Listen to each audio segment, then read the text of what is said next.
last but not least,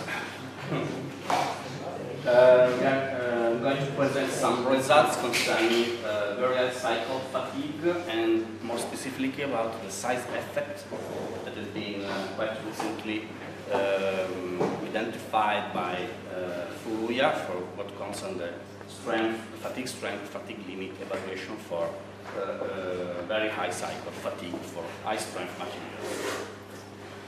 As is quite well known, many materials are characterized by fatigue life, let me say, also below the conventional fatigue limit.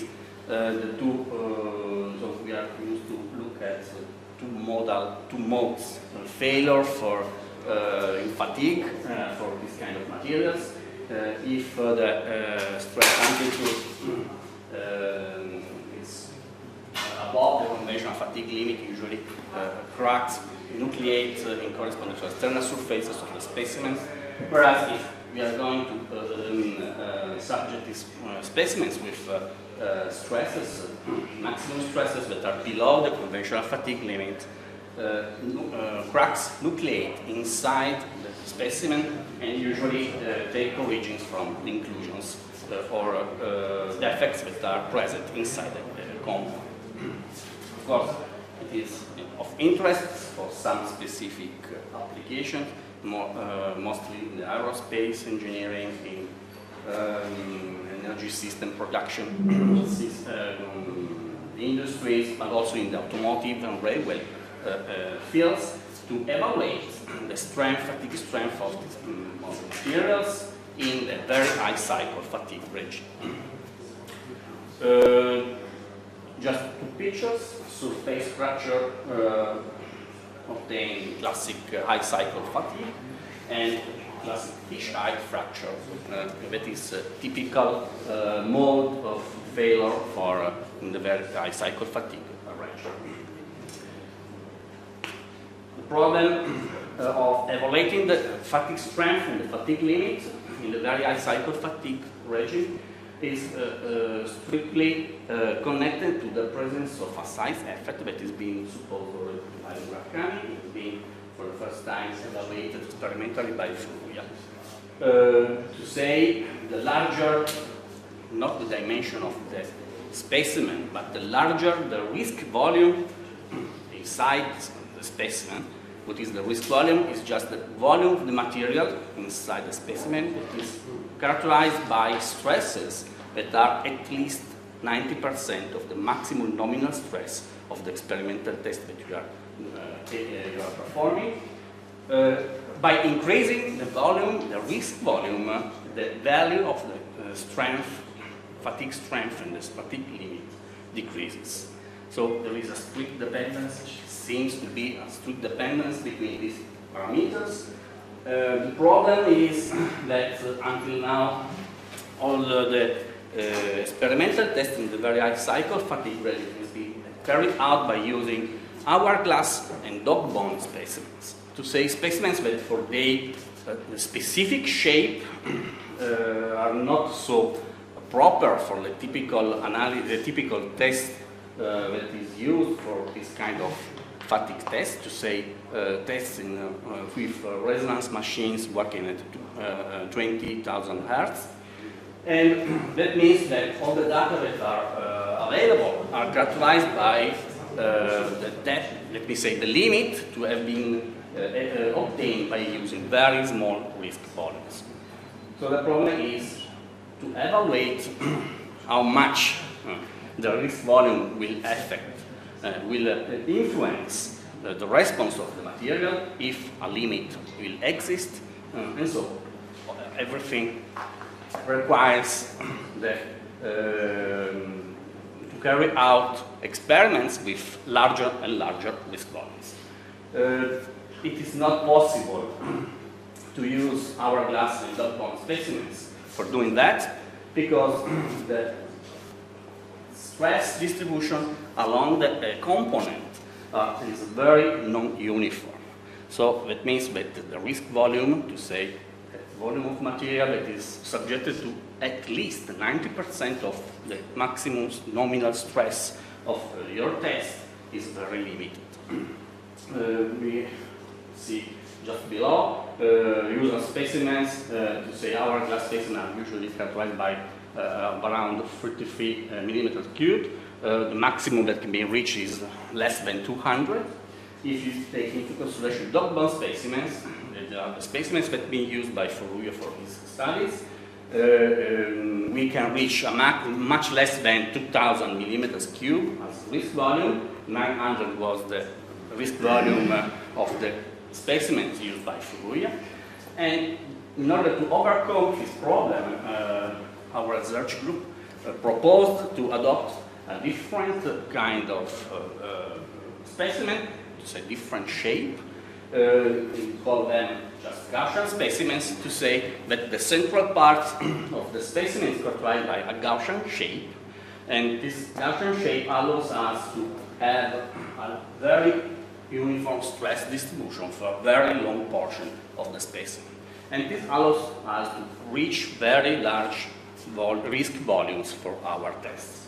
We have analytically verified that we can reach up to 20,000 millimeter cubes of risk volume. So we have started using this kind of specimens in order to assess, verify once more the size effect that has been identified first by Furuya by using a high-strength material. The material that we use is has been provided by the Adeholm. It's just over 2 microns.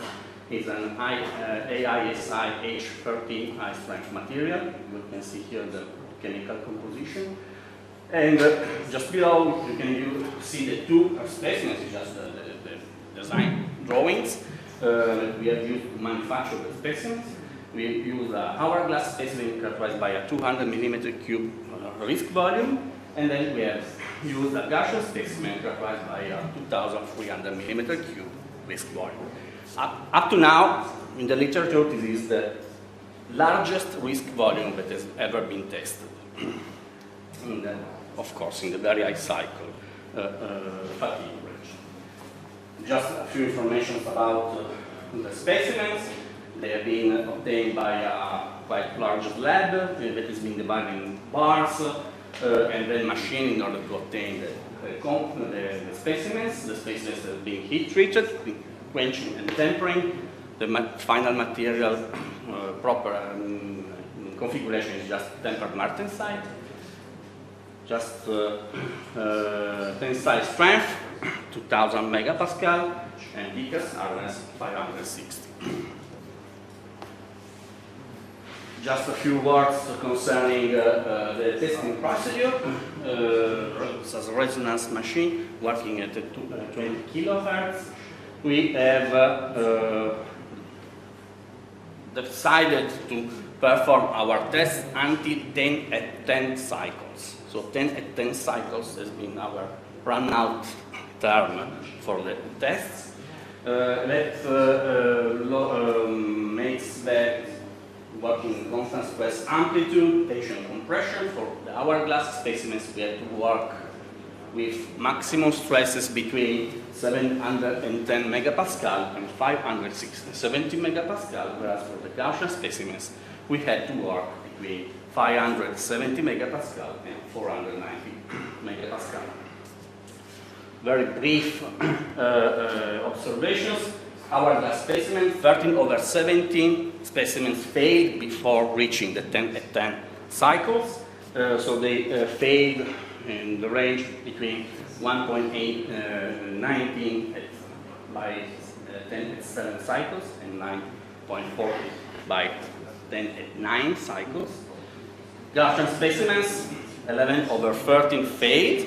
You can see the values, the range of cycles in which they fail. Of course, the rest of the specimens that are not here, to say 4 hourglass specimens and 2 Gaussian specimens, reached the 10 at 10 cycles, so they have been considered as run-outs.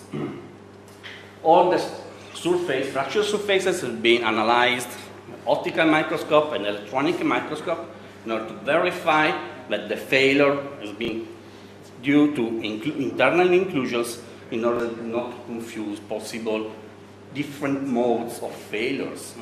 typical mode failure belonging to the high cycle fatigue mode, and the failure mode belonging to the very high cycle fatigue region. All the specimens that has been observed have been failed for the presence of non-metallic inclusions inside the specimen itself, and this non-metallic inclusion has been always observed to be oxide types inclusions. So this is the summary of the results. It's just about 9 months of laboratory tests. 2 colors, in blue hourglass specimens, in red Gaussian specimens. So we can see the single results for every test. You can see also the SN curves corresponding to the 10%, 50%, 90% failure probability. I mean, it's quite evident that hourglass specimens are characterized by fatigue strength that is much different with respect to the Gaussian specimens. The difference between the SN curves for the hourglass specimens lay completely above the SN curves corresponding to the Gaussian specimen, and the difference between these curves increases by increasing the number of the cycles. The curves has been obtained by using a single mode without fatigue limit model. Has been obtained by using the maximum likelihood principle. And if we look at the fatigue strength at 10 by 10 cycles, we can see that the fatigue strength for the hourglass specimen is about 80% larger than with respect to the fatigue strength obtained for the Gaussian specimens. So it seems quite evident that we can confirm what has already been told by Furuya, that a size effect should exist, and the effect is quite evident.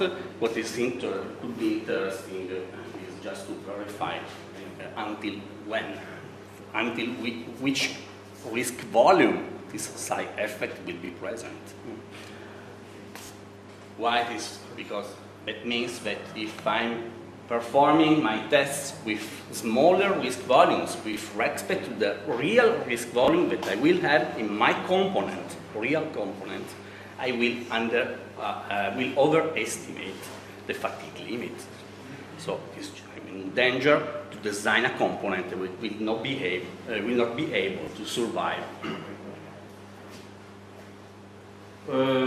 Concerning the fatigue limit, in order to evaluate the fatigue limit, we use the expression proposed by Murakami for high strength materials. The fatigue limit is in this case a function of the thickness, hardness of the material and of the square root of the area of, in this case, of the optical dark area. Okay, this is just a typical fisheye surface. We have the optical dark area, and inside the optical dark area we find the inclusions that originate the cracks. By using this expression, we have used the results that we have obtained to say we, of course, observed all the fracture surfaces, we evaluate the dimensions of all the optical dark areas for our specimens, and we apply this expression in order to evaluate the fatigue limit for the two specimens. So you can see here the values for the fatigue limit with the 95% confidence interval. The two fatigue limits are quite different. The fatigue limit evaluated by using hourglass specimen is 50% larger than that obtained by using Gaussian specimens. And these values are very get along with the results that I have just shown you, because these fatigue limits are below the fatigue strength that we have identified at 10 by 10 cycles. And any failure that we have faced during the experimental test has been obtained by values of stresses applied larger than this one. So the two values, say the experimental values and the sand curves that we have seen before, get along with the results of fatigue limits that we are facing here. This expression is very interesting. The results that we have obtained seems to validate it, let me say, at least for high strength materials. What is interesting is just the presence of the square root of the area, of the optical dark area. Of course, if it would be possible to identify in a simplified way, which could be the largest dimension of the optical dark areas that we can find, we could be able to evaluate the fatigue limit without performing a complete series of tests on specimens. The area of the optical dark area depends on the stress amplitude, but more than ever depends on the dimension of the inclusions. So it is of great interest to evaluate also the inclusions and to evaluate their dimensions and to evaluate a way for estimating the maximum dimension of the inclusion that we could be able to find. So just some considerations about this problem. Let's look at the inclusion that we have found in hourglass specimens. 12% of the inclusions that we have found were larger than 40 microns, and the largest one that we have found was just 47 microns. In the Gaussian specimens, 55% of the inclusions that we have found, so the inclusions that generate the failure, were larger than 40 microns, and the largest one was just 56 microns.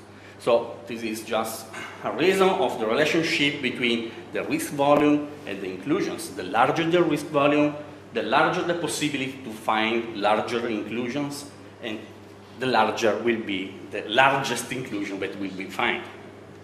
So this is why usually for, let me say, studying the distribution of the inclusions, the statistics of extreme values is adopted. And what is the usual practice is to assume that the distribution of the inclusions, dimension of the inclusions, follows a type 1 largest extreme value distribution. So just in this plot, it is just a Gamble plot, we have evaluated the inclusions that we have found, and we have estimated the distribution to say a type 1 largest extreme value distribution for the starting from the data that we got from our experimental test. It says that this kind of distribution is quite correctly representative of the distribution of the inclusion that we found. The problem is that type 1 largest extreme value distribution prescribe that the dimension of the largest inclusion increases always by increasing the risk volume. But let me say, at a limit, we get an infinite size for our inclusion if our risk volume reaches an infinite value. This is, of course, something that is not physical, and that means that probably this kind of distribution is not really able to estimate which could be the largest inclusion that we can find in our material. And of course, some more studies must be performed in this sense. Of course, the best way for finding the best distribution will be to perform more experimental tests with increasing risk volumes in order to add data for increasing risk volumes and finding best fit for the results that we can obtain. So very briefly, some considerations. So we have performed some tests by using high strength material and by using two different specimens comprised by very different risk volumes, 200 millimeter cube and 2,300 millimeter cube. in order to assess the influence of the size effect on the very high cycle fatigue, strength, and limit evaluation. We have verified that by increasing the risk volume, the inclusions increases their dimensions, and the largest dimension, or biggest inclusion dimension increases also.